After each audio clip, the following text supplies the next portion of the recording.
नमस्कार, के न्यूज में आपका स्वागत है। मैं हूं आपके साथ सोनी चौहान। मुद्दे की बात में हम बात करेंगे, लेकिन इसी बीच बड़ी खबर से आपको रूबरू करा दें। महासमुंद से बड़ी खबर आपको बता रहे हैं। महासमुंद से अहम खबर, कोमाखान थाना क्षेत्र में डबल मर्डर का मामला सामने आ रहा है। बच्चे और महिला की बेरहमी से हत्या कर दी गई। तो महिला और एक बच्चे को मौत के घाट उतार दिया गया। मौके से आरोपी फरार है। तो ये बड़ी खबर सामने आ रही है। डबल मर्डर की यह घटना, बच्चे और महिला को बेरहमी से हत्या कर दी गई। वजह क्या रही, फिलहाल ये साफ होता नजर नहीं आ रहा है, लेकिन एक बच्चे और महिला को मौत के घाट उतार दिया गया। मौके से आरोपी फरार है। हत्यारोपी की तलाश में पुलिस जुटी हुई है। तो फिलहाल इस पूरे मामले की जांच पड़ताल। महासमुंद से बड़ी खबर, कोमाखान थाना क्षेत्र से ये मामला सामने आ रहा है। आरोपी फरार है, तलाश जारी है। तो पुलिस इस पूरे मामले की तफ्तीश में जुटी हुई है।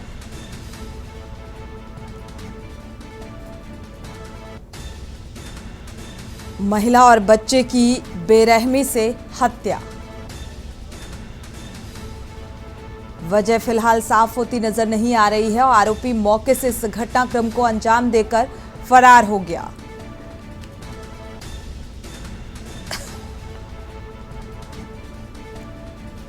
घटनास्थल पर पुलिस पहुंची हुई है। इस पूरे मामले की जांच पड़ताल में जुटी हुई है।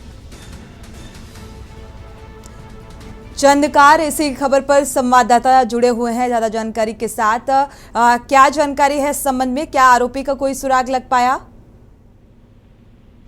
जी मैडम जी, अभी तक प्राप्त जानकारी के अनुसार आरोपी फरार बताया जा रहा है और ये घटना भी महासमुंद जिले के कोमाखान थाना अंतर्गत ग्राम पतेरापाली का बताया जा रहा है।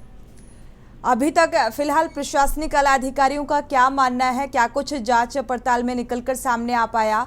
क्या वजह स्पष्ट होती नजर आ रही है? किस वजह से इस पूरे घटनाक्रम को, हत्या को अंजाम दिया इस आरोपी ने?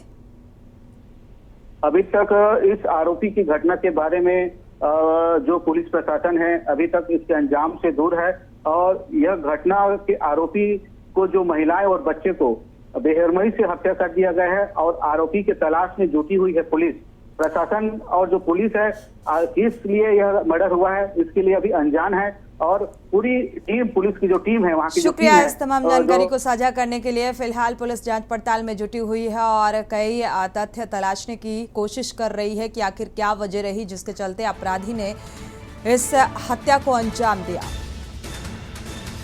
तो एक बच्चे और महिला की हत्या कर दी गई है और आरोपी मौके से फरार। लगातार तलाश में जुटी हुई है पुलिस। मुद्दे की बात में वापस लौटते हैं। बीते जून के महीने में मेरठ में एक घर में धमाका हुआ था और तब विस्फोट से उठता पूरा जो सठला गांव है उसमें एक मंजिला मकान की जो छत है वो ढह गई थी। घर के मालिक को पटाखे बनाने के लिए इस्तेमाल होने वाले कच्चे माल को स्टॉक करने के लिए जगह का उपयोग करने के आरोप में गिरफ्तार भी किया गया था, लेकिन शायद प्रशासन ने उस घटना से कुछ सीखा नहीं, सबक नहीं लिया, जिसकी चलते मेरठ में एक बार फिर ऐसी ही दिल दहला देने वाली घटना सामने आई।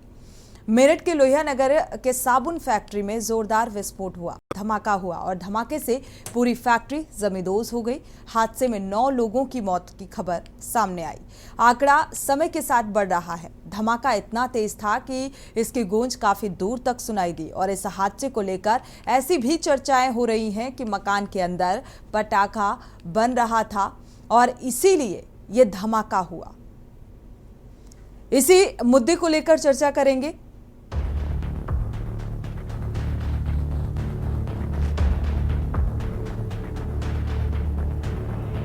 धमाकों से दहला यूपी का मेरठ, साबुन फैक्ट्री में बारूद का खेल, कई घर जमींदोज तो कई घायल। धमाकों से दहला मेरठ का लोहिया नगर। उत्तर प्रदेश का मेरठ जिला मंगलवार को धमाकों से दहल गया और एक के बाद एक कई धमाकों से यूपी में हड़कंप मच गया। जिसमें 4 लोगों की मौत हो गई तो वहीं कई लोग घायल हो गए। मेरठ के लोहिया नगर के एक मकान में मंगलवार को जोरदार विस्फोट हुआ। धमाके से पूरा मकान जमींदोज हो गया और इस हादसे में 4 लोगों की मौत हो गई और कई लोग गंभीर रूप से घायल हुए, जिन्हें अस्पताल में भर्ती करवाया गया। घटना पर सीएम योगी ने दुख भी जताया है। हादसे की जानकारी मिलते ही इलाके के सीओ, थानेदार मौके पर पहुंचे। पुलिस और स्थानीय नागरिक राहत कार्य में जुट गए। मकान के मलबे में आतिशबाजी के कॉटन मिले हैं। आशंका है कि मकान में दिवाली के पटाखे बनाए जा रहे थे। लोहिया नगर के सत्यकाम स्कूल के पास ये हादसा हुआ। देखिए, लोहिया नगर में एक यहाँ पे बंद एक स्टॉक कर रखा था जिसमें साबुन है जो प्रथम दृष्टया दिख रहा है और कुछ मशीनरी है।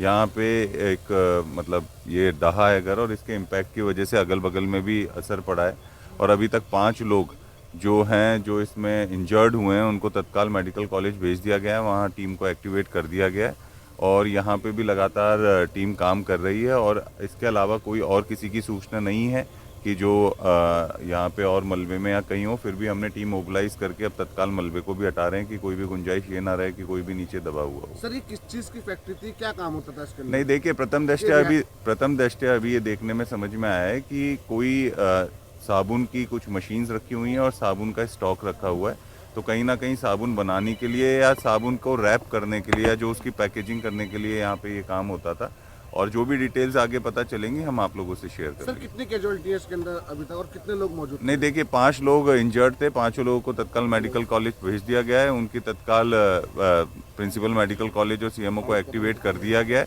और कुछ भी उनके बारे में भी सूचना है या इसमें भी आगे कुछ भी और भी चीजें पता चलती है हम आप लोगों से शेयर करेंगे।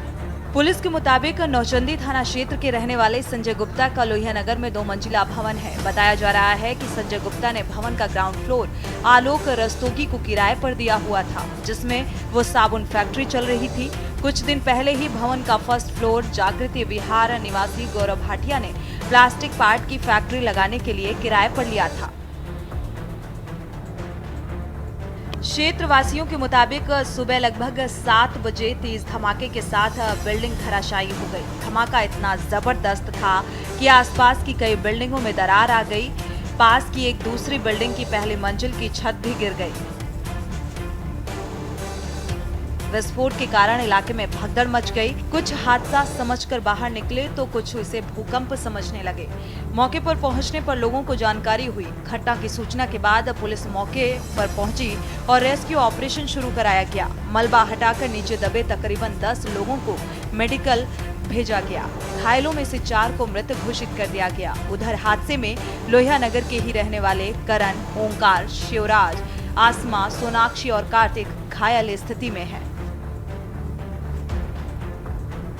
विस्फोट के 6 घंटे बाद मलबे से धुआं निकलने के बाद एनडीआरएफ की टीम ने रेस्क्यू ऑपरेशन रोक दिया गया और इसके बाद फायर ब्रिगेड की गाड़ियों ने पहले पानी डाला और इसके बाद रेस्क्यू दोबारा शुरू किया। एंटी टेररिस्ट स्क्वाड के डीएसपी ने जांच के बाद प्रथम दृष्टया माना है कि ये विस्फोटक सामग्री भी पाई गई है, जिसकी सैंपलिंग कराकर जांच कराई जा रही है।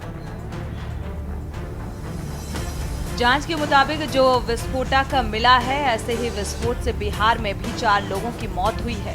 साबुन बनाने की फैक्ट्री में जबरदस्त धमाके ने पूरे जिले को हिलाकर रख दिया है। वहीं राज्य मंत्री ने घटनास्थल का जायजा लेकर अधिकारियों को दिए निर्देश देने के साथ लापरवाह अधिकारियों पर कार्रवाई की बात कही है। देखिए, बड़ी दुखद घटना है। ये लोहिया नगर थाना क्षेत्र में यह हादसा हुआ है। यहाँ पर कुछ बताया गया है कि साबुन बनाने का कोई काम होता है, हम लोगों ने देखा है। इसकी जांच कराएंगे हम लोग और आसपास भी। देखिए, आवासीय क्षेत्र में यदि इस तरह की गतिविधियाँ चल रही हैं और बिना किसी परमिशन के चल रही हैं तो इसका नुकसान आम आदमी को हो रहा है। हम लोग इसकी जांच कराएंगे। जो लोग इसमें, उन लोगों को भर्ती भी कराया गया है, कुछ लोग को अभी मेडिकल में भर्ती हैं।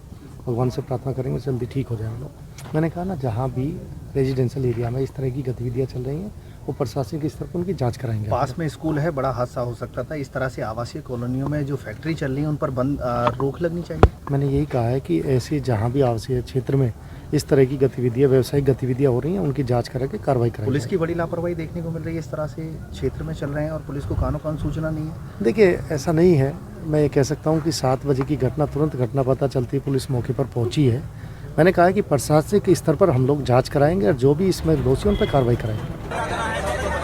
लेकिन ऐसे में बड़ा सवाल यही है कि क्या साबुन फैक्ट्री में पर्दे के पीछे से पटाखा बनाने का खेल हो रहा था? अगर ये सच है तो फिर फैक्ट्री तक बारूद कैसे पहुंचा? लोकल पुलिस को इस बारूद की सूचना क्यों नहीं पहुंची? इंटरनल इनपुट आखिर फेल क्यों हुआ? आखिर बारूद में किसी आतंकी मॉड्यूल का कोई कनेक्शन तो नहीं है? अगर ऐसा है तो जांच एजेंसियों के लिए ये एक किसी बड़ी चुनौती से कम नहीं। स्पेशल डेस्क, के न्यूज़ इंडिया।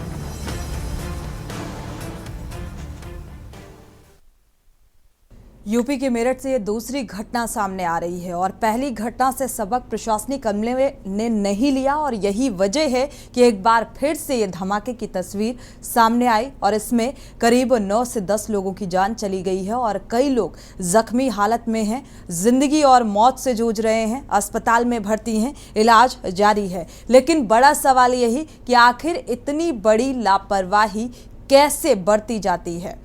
क्या ये साबुन फैक्ट्री थी? यहाँ महज साबुन बनाने का ही कार्य किया जा रहा था या फिर वाकई साबुन बनाने की आड़ में पटाखे बनाए जा रहे थे और ये पटाखा बनाए जाने का ही धमाका था जो इस तरीके से लोगों की जान पर बनाया? क्योंकि तस्वीरें भी आप देख सकते हैं और प्रशासनिक अमले की कार्यशैली को लेकर सवालिया निशान कि आखिर समय रहते प्रशासन क्यों नहीं चेता? क्यों कोई सुध नहीं? क्यों कोई खबर नहीं ली गई कि आखिर इस साबुन फैक्ट्री में क्या चल रहा है? क्या पटाखे बनाए जा रहे थे और इस वजह से ये धमाका हुआ जिसकी जद में आने से 9 लोगों की दर्दनाक मौत हो गई और कई लोग जख्मी हालत में हैं। प्रशासनिक एक बड़ी लापरवाही सामने आ रही है और सबसे अहम बात, जब ऐसे मामले सामने आ जाते हैं इसके बावजूद भी प्रशासनिक अमला कोई सबक लेने को तैयार नहीं है कि अगर एक बार कोई हादसा सामने आया, ये हादसा न दोहराए, इसको लेकर सतर्कता बरती जाए। लेकिन इसके बावजूद भी ये गंभीरता प्रशासनिक अमले के जहन में नजर नहीं आती।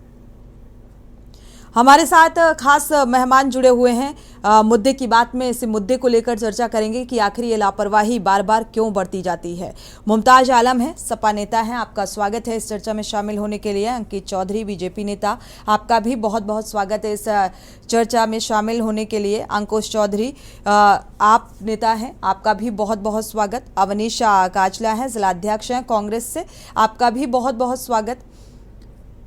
अभी मेरे ख्याल से राजू शर्मा हमारे संवाददाता भी जुड़ चुके हैं, जानकारी साझा करेंगे, आपसे प्रतिक्रियाएं ले। खास मेहमान हमारे साथ लगातार जुड़े हुए हैं, इस मुद्दे को लेकर हम चर्चा कर रहे हैं कि इस धमाके की वजह क्या है। हमारे संवाददाता मेरठ से जुड़े हुए हैं, रुक कर लेते हैं राजू शर्मा का अपडेट लेते हैं। राजू शर्मा, क्या कुछ अपडेट है इस मामले को लेकर? जो जख्मी थे उनकी हालत कैसी है और क्या मरने वाले की संख्या में भी इजाफा देखने को मिल रहा है जो लोग इस हादसे का शिकार हुए? हाँ बिल्कुल, देखिए कल साबुन गोदाम की आड़ में जो पटाखा फैक्ट्री चल रही थी उसमें बड़ा विस्फोट हुआ था और विस्फोट में 4 लोग जो है मौत का शिकार हो गए थे। लेकिन देर शाम बढ़ते बढ़ते संख्या 5 पहुंच गई। 5 लोग मृत हो चुके हैं अब तक इस पूरे हादसे में। वहीं आधा दर्जन से अधिक जो लोग हैं वो अस्पतालों में भर्ती है अलग अलग, जहां उनका उपचार चल रहा है। बताया गया है कि साबुन बनाने की एक फैक्ट्री की आड़ में अवैध रूप से विस्फोटक सामग्री बनाने का जो गोरखधंधा है वो चल रहा था, लेकिन प्रशासन को इसकी जो है कानो कान खबर नहीं थी। बताया गया है कि 2 वर्षों से ये गोरखधंधा यहाँ पर चल रहा था, लेकिन जो संबंधित विभाग है। इस धमाके के बाद कुछ हकीकत सामने आ सकी अब तक, क्योंकि कई घंटे का वक्त बीत चुका है? हाँ बिल्कुल, देखिए सोनी, मैं आपको बता दूं कि धमाके की जो वजह है वो बिल्कुल साफ और स्पष्ट है कि जो निचली मंजिल है मकान की उसमें तो साबुन बनाने का काम चल रहा था, लेकिन जो उसकी ऊपरी मंजिल है वहां पर जो है विस्फोटक सामग्री का निर्माण का कार्य चल रहा था और भारी तादाद में जो वहां पर विस्फोटक सामग्री है वो वहां पर रखी हुई थी। बाकायदा एनडीआरएफ और एसडीआरएफ की जो टीम आई है गाजियाबाद से, वो जांच करने के लिए पहुंची थी और उनकी जांच में स्पष्ट हुआ है कि हाँ, यहाँ पर विस्फोटक सामग्री थी और उसके कारण ही ये विस्फोट हुआ है। विस्फोट इतना भयानक था कि उसने आसपास के जो 2-3 मकान थे, जब हादसा अपने आप बड़ा हो जाता है, जब किसी शख्स की जान चली जाती है, हमारे साथ लगातार खास मेहमान जुड़े हुए हैं। अंकित चौधरी का रुख कर लेते हैं, शुरुआत कर लेते हैं आपसे। अंकित चौधरी जी, प्रशासनिक अमले की कार्यशैली को लेकर आप क्या कहेंगे? ये दूसरी बार धमाके की तस्वीर मेरठ से सामने आ रही है और पहले धमाके से भी सबक नहीं लिया गया। यहाँ साबुन की फैक्ट्री में धमाका होता है और उसकी ऊपरी मंजिल में कुछ ऐसे पदार्थ, पटाखे वगैरह बनाए जाते हैं कि इस तरीके से लोगों की जान चली जाती है। क्या कहेंगे? पहले मैं आपका और के न्यूज चैनल का बहुत बहुत साधुवाद करता हूँ। इतनी महत्वपूर्ण और इतनी गंभीर डिबेट में जी। आज आपने हमें बुलाया। दूसरा, इसमें जो विषय, जो लापरवाही हुई है, वो किस के द्वारा और किस कारण हुई है, इस पे जांच कमेटी और माननीय मुख्यमंत्री जी डायरेक्ट इस पूरे घटनाक्रम से मेरठ के सारे अधिकारी से जुड़े हुए हैं। और ऐसा नहीं, जैसे ही घटना का पता लगाया गया तुरंत उसी समय पुलिस का अमला, डीएम सहित सारे अधिकारी वहां पहुंचे और तुरंत राहत का जो बचाव कार्य हो सकता था वो संभवतः कराया। लेकिन इसका कारण ये नहीं है कि इससे इसलिए नहीं बच सकते कि ये चीजें कि लापरवाही नहीं हुई। लापरवाही तो हुई है। लापरवाही का जो मेन कारण है जी, वो क्या है, कौन कौन लोग इसमें दोषी हैं, किन किन लोगों ने अपनी जिम्मेदारी पूर्ण तरह से नहीं निभाई, उन सबके खिलाफ एक जांच चल रही है और ये जांच जल्दी चलेगी। और जो जो लोग इसमें दोषी पाए जाएंगे, मैं आपके सम्मानित चैनल के माध्यम से कहना चाहता हूं, उन सब पे कार्रवाई होगी और भविष्य में उन्हें ऐसे किसी दुखद घटना का दोबारा पुनरावृत्ति ना हो, इसका पूर्ण रूप से ख्याल रखा जाएगा। और जो जो लोग इसमें, चलिए उम्मीद यही करते हैं कि दोबारा से ये तस्वीर ना दोहराए, क्योंकि जब लोगों की जान जाती है तो वाकई उस परिवार से पूछो कि उस शख्स के जाने का दर्द क्या होता है। हमारे साथ अवनीश काजला भी जुड़े हुए हैं, जिलाध्यक्ष हैं कांग्रेस से। अवनीश जी, एक प्रशासनिक लापरवाही यहाँ पर देखने को मिल रही है। दूसरी ये घटना सामने आ रही है मेरठ से, जिसमें कई लोगों की जान चली गई। क्या कहेंगे? इत्तेफाक रखते हैं अंकित जी की बात से, हालांकि एक्सेप्ट कर रहे हैं कि लापरवाही यहाँ पर बढ़ती गई। अनम्यूट करिएगा।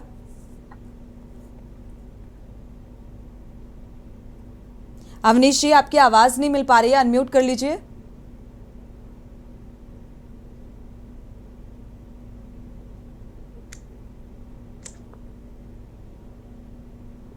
हेलो, जी, आ रही है आवाज? जी सुन पा रहे हैं जी। मेरी सबसे पहले तो उस परिवार के लिए संवेदनाएं हैं और जो घायल हैं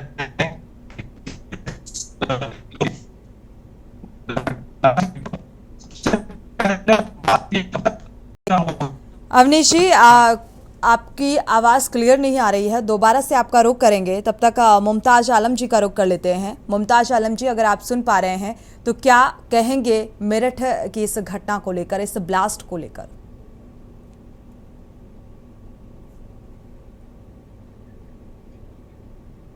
मुमताज जी, मुझे लगता है अभी जुड़े नहीं हैं। अंकुश जी, अंकुश चौधरी जी जुड़े हुए हैं। अवनीश जी, आपकी आवाज़ थोड़ा सा दिक्कत कर रही है, वापस से आपका रुख कर लेंगे, क्योंकि मुझे लगता है तकनीकी खामी के चलते आपकी आवाज़ ठीक से हम तक पहुंच नहीं पा रही है। अंकुश चौधरी का रुख कर लेते हैं। अंकुश जी, इस घटना को लेकर क्या कहेंगे? किसकी लापरवाही यहाँ पर नजर आ रही है?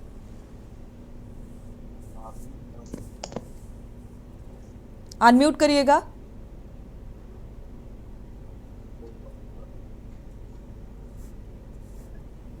सोनी जी, सबसे पहले तो मैं मृतकों के प्रति गहरी संवेदना व्यक्त करता हूं और जो इस घटना में जो घायल है वो जल्द स्वस्थ हों, ऐसी हमारी कामना है। देखिए, सबसे बड़ा सवाल ये है कि एक रिहायशी इलाके में नगर जो है उसके अंदर इस तरीके का कृत्य किस प्रकार से हो रहा था, किन लोगों के संरक्षण में हो रहा था, कौन लोग इसके जिम्मेदार, ये सारा का सारा विषय, ये बड़ा गंभीर विषय है। क्योंकि रिहायशी इलाके में एक ही बिल्डिंग के अंदर दो फैक्ट्रियां चल रही है। जहाँ पे एक फैक्ट्री नहीं चल सकती, जहाँ पे जो आवासीय है जिसका उपयोग जो है, तो आवास विकास क्या कर रहा था, वो तमाम जीएसटी के अधिकारी जो सड़कों पे खड़े होके वो क्या चेक करते हैं। तो ये सारा का सारा सवाल है कि वहां पटाखे की फैक्ट्री थी। दूसरा, जिला प्रशासन कल की ये घटना है, पूरे दिन इसको डिनाई करते रहे। वो कहते रहे कि साबुन फैक्ट्री थी।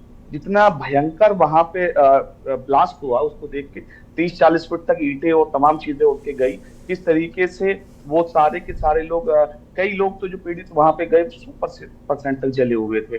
इतना भयानक हादसा, इतना बड़ा ब्लास्ट होना, यानी कि कितना गोला बारूद वहां पे इकट्ठा था, ये सोचने का विषय है। बिल्कुल। कैसे वो सब चीजें पहुंची, जीएसटी डिपार्टमेंट क्या कर रहा था, जो आपके सारे विभाग हैं, स्वास्थ्य विभाग से लेके तमाम जो इतने अपने विभाग है, ये फायर ब्रिगेड विभाग क्या कर रहा था, इन सारे के सारे विभागों पे ये सवालिया निशान है। और तो इन पे गंभीर रूप से इनकी जांच होनी चाहिए और इन सब पे कार्रवाई होनी चाहिए।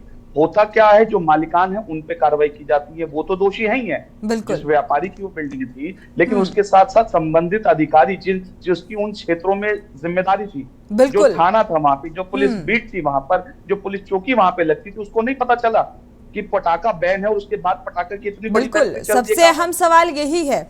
अवनीश जी, आपका रुख कर लेते हैं। अवनीश जी, अगर आपको आवाज मिल पा रही है, इन मौतों का जिम्मेदार और वाकई रिहायशी इलाके में कैसे नजर नहीं गई प्रशासनिक अमले की, कैसे नजर नहीं गई जिम्मेदारों की कि यहाँ पर पटाखे बनाए जाने का भी काम किया जा रहा है, साबुन फैक्ट्री की आड़ में किसी की नजर नहीं गई और एक धमाका होता है और यहाँ पर कई लोगों की जान चली जाती है। अब इन जान जाने का जिम्मेदार किसे माना जाए? अवनीश जी, देखिए, कब तक इन्हें संवेदनाओं से, कब तक गरीब आदमी को हम ये संवेदनाएं देते रहेंगे?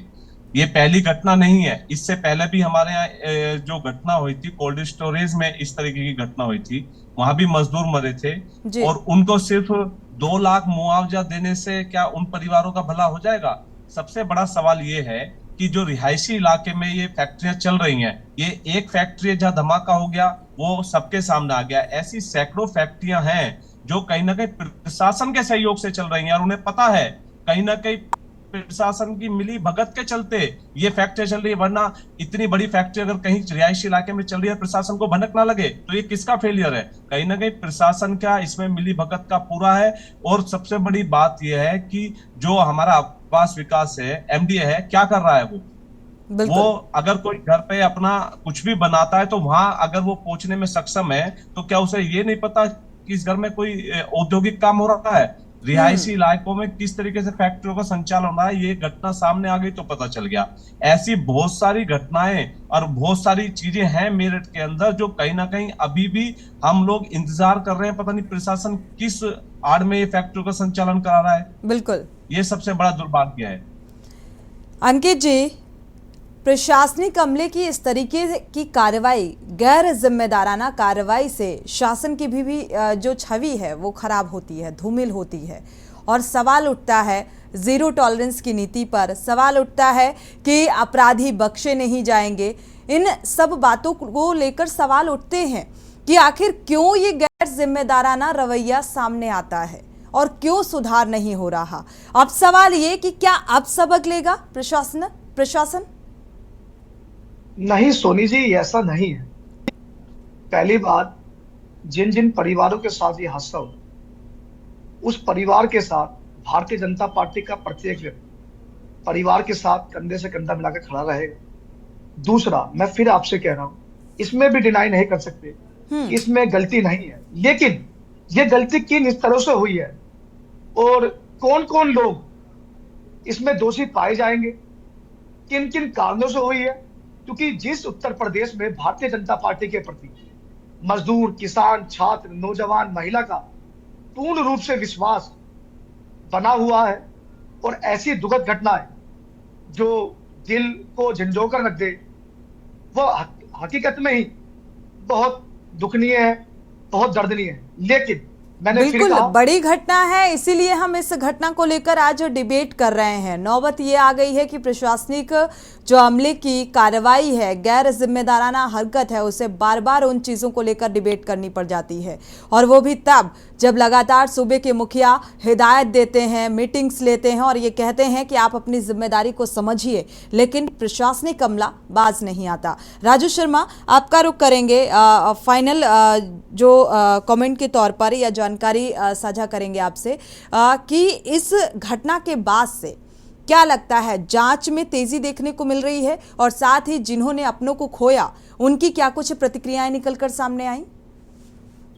हाँ बिल्कुल, देखिए मैं आपको बता दूं कि इस हादसे में जिन लोगों की मौत हुई है उनके परिजन सदमे में है, दहशत में है, क्योंकि हादसा जो है बड़ा ही विकराल था। जब हादसा हुआ तो लगभग 40 फीट तक जो ईंटें थी उस मकान की वो उछलकर आसपास जाकर गिरी। तो आसपास के जो लोग थे वो भी हादसा देखकर सहम गए थे। तो आप समझ सकते हैं कि जो पीड़ित परिवार है उनमें कितनी दहशत फैली हुई होगी। वहीं अब जो प्रशासन है वो बेशक एक्टिव हुआ है, लेकिन ये एक्टिवनेस जो है वो कितने दिन तक चलने वाली है, ये बड़ा सवाल है। क्या 3-4 दिन जो जांच के नाम पर जो है खानापूर्ति कर ये कार्रवाई कर दी जाएगी, समाप्त कर दी जाएगी? बिल्कुल एक्टिव होता है तो ये घटना दोबारा दोहराती नहीं। शुक्रिया आप सभी मेहमानों का इस चर्चा में शामिल होने के लिए। राजू शर्मा, आपका भी बहुत बहुत शुक्रिया ये जानकारी साझा करने के लिए। वाकई जिस तरीके से ये दूसरी बार ये धमाके की तस्वीर सामने आ रही है और इसमें कई जाने गई, कई लोग जिंदगी और मौत से जूझ रहे हैं, और ऐसे में जब कोई हादसा होता है